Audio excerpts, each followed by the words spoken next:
a mother, there was a sense of urgency when I was in a position of having to make a choice of where to send my children to school. They had been in a Montessori school, and that was wonderful, and I loved it, but I didn't see the opportunity for the long term. So I went to the school where our daughter was attending and found the very best teacher at that school and asked him, how soon should we move the boys? And he immediately replied, as soon as possible. So I asked why, and he said, well, once they've had a lot of freedom, they won't like sitting at a desk and being talked at for 8 hours a day. Before I could even think, I blurted out, I don't blame them. And he looked down at the ground for the longest time, and I thought I'd offended him. He looked up, he had tears in his eyes, and he said, I don't either. Jeff and I decided we wanted to create our own community of learners. We didn't know what that would look like, and we started to pull best practices from all over, not knowing what we were creating, but knowing that we were creating something that didn't exist before. There are really two modes of thought about how to improve education. There's the reform movement. We're going to take traditional education, public or private, and change it. And then there's the disruptive movement. We're going to actually create something entirely new from scratch.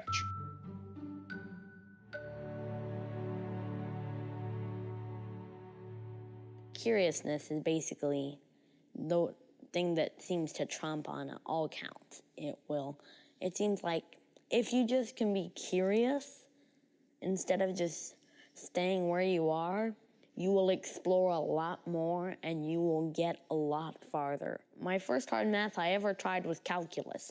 And I'm like, what's in this? And I got taught it, and now I do math. Now math is a breeze for me because that's how it does. You have to be curious.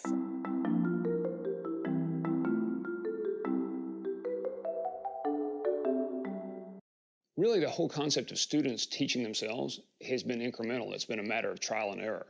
I know I was inspired when a number of years ago I met Sugata Mitra at the very early stage of his hole-in-the-wall experiments, where he was putting a computer terminal in some of the poorest slums and villages around the world and finding out that students could teach themselves, literally with no teacher, learn at a faster and better rate than the best private schools in the countries.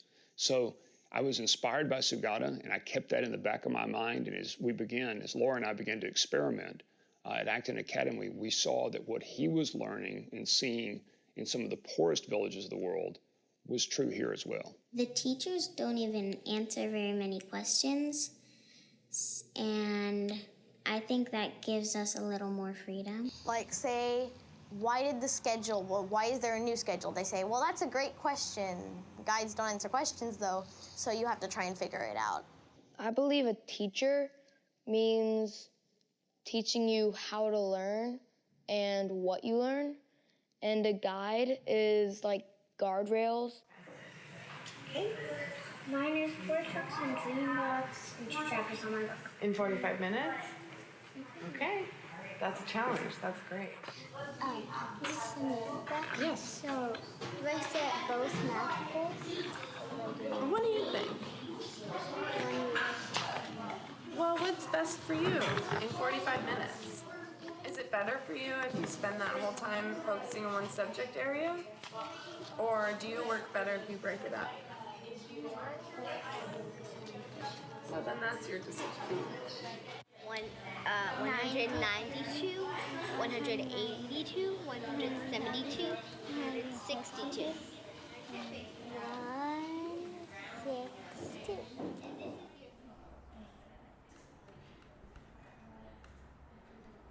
We usually start the day off with either a project time or PE or core skills. And core skills is basically our work time. It gives us time to work at our own pace and do math and reading and spelling. Dreambox, and it's math. It's like you go to this. You go like right here, and then you go to core skills, right? No, it's like you're there's different lessons. It's different lessons. Yes, it's hard. It's really challenging, and On Khan Academy, which is math, they have like algebra and geometry and trig, so we set goals for what we want to accomplish in that. And then we set writing goals because there's a journaling question every day. And then we set reading goals for how many books or pages a week. I read 2 hours a day, about, mostly. At public school, I actually almost didn't pass for reading, and now I'm scoring like 10th grade for reading, and we don't even actually work on reading comprehension at school, so it's kind of crazy.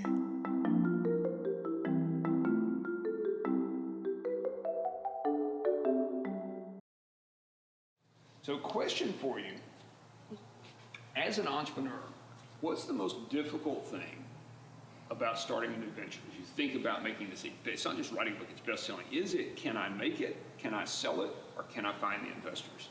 Kinsey? I think it's can I make it, because if you don't make it, you're taking a really big risk, and it's also a lot of money. So, can you make it? Agree or disagree? I agree. I think it's can you make it, because if you never make it, you're not going to be able to sell it, you're not going to be able to pitch it to investors, so making it is the first step. Lily? I'll agree, that's an agree. Claire? I disagree. I think that it would be finding the investors, because if you cannot find the investors, then you don't have the funds to make it, and then you can't sell it. The guides create a launch, lead the discussion, but they step out and let us go back and forth and discuss what it is. And the Socratic method is not just asking questions, it's asking questions that don't have a right answer. So it's not asking what is 2 + 2 = 4, because you cannot have a discussion about that, but you can have a discussion about what do you think about blank. In the old days, and even today in traditional schools, learn to know is what's important. You want to become an expert, you want to memorize facts, you want to be able to regurgitate something someone's told you. Now in an age of Google, that doesn't seem to make any sense.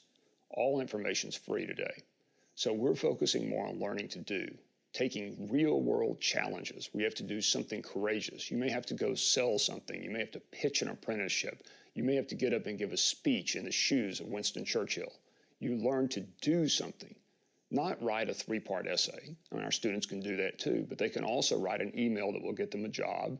They can write a stirring speech in a historical figure's shoes.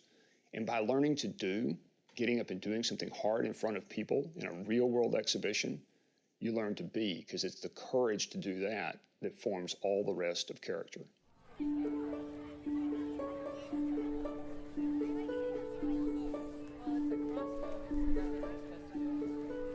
At Acton, we also focus on learning to be, learning to do. So this is learning to do and learning to be. So I'm dyeing ponchos, scarves, necklaces, blankets, and rags using an ancient Japanese dyeing technique with indigo.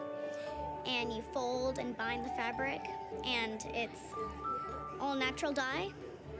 Everything here is homemade. So I have the granola is homemade, the lip balm is homemade, and the scrubs are homemade.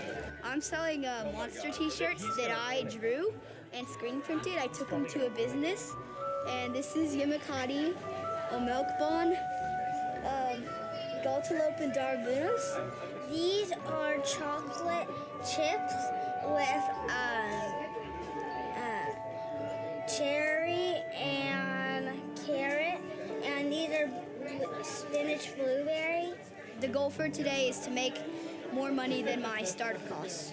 The goal for today is make a profit, because I spent a lot. My goal for the profit, I want about $300 maybe. And what are you going to do with that money? I'm probably going to save it. Mm-hmm. What we found out is if we challenge these students with caring first, if it's a matter of inspiring them, getting them excited, they'll learn at 10 times the normal rate. I think that adults do not give credit to children. I think they don't think they're as smart and as tough as they really are. Children are tough, they're resilient, they want to work hard, they're so curious, and adults tend to want to rein them in. It's just amazing what they do and what they want and what they really want to do. They want to do wonderful things. What do I want to be when I'm older? That one wasn't I didn't expect that one coming.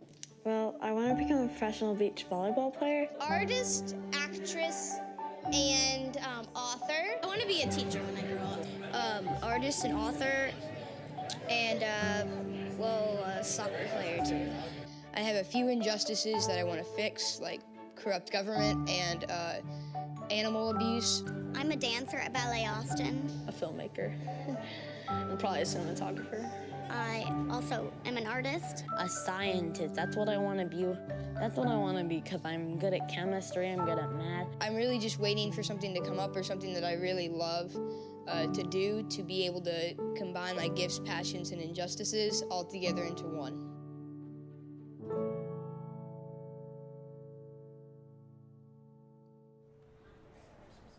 Elise, my twin sister, came to Acton in 5th grade. She went back to public school because she thinks it's better there. But I think she made the right decision because her thinking style, I don't believe is in the Acton method. She likes to listen and hear and be taught and be shown the way instead of making the way herself. Anyone really could be an Acton student. It just depends on how much motivation you have to work towards things. Some kids cannot stay at Acton because they grew up in the public school mentality of just, we'll tell you, spit it back on paper a month later and you'll be fine. So that's why some people have to leave. We've had 2 students choose to leave Acton Academy. I think it's a time in life when a certain child might need more direction, more instruction than Acton Academy gives. You have to be able to make your own choices and manage your own work to stay in the system. Most children love that, feel honored by that, feel empowered, love responsibility, rise to the occasion, and others it just takes a little longer to get to that point.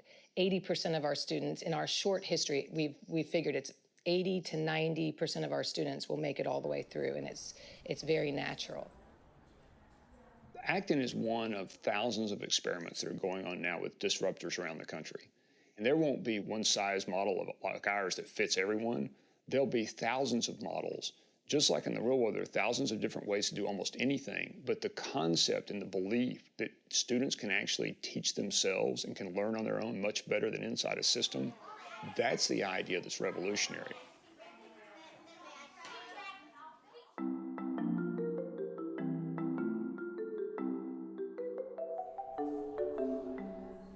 I think everyone in the class knows that they have a lot of potential and they can really do things. I don't think they tell themselves that. I think they say, I can get better, I can do this even more than I could before. I just need practice, practice, practice. You can always learn from your mistakes. So if I mess up on something on math, I can make sure I don't do the same thing twice over. You have a growth mindset, you're motivated to grow, and by the fixed mindset, you believe that making a mistake is, makes you feel bad and you feel ashamed of yourself. And others believe that making mistakes is an opportunity to learn. Most people at Acton are growth mindsets, I believe.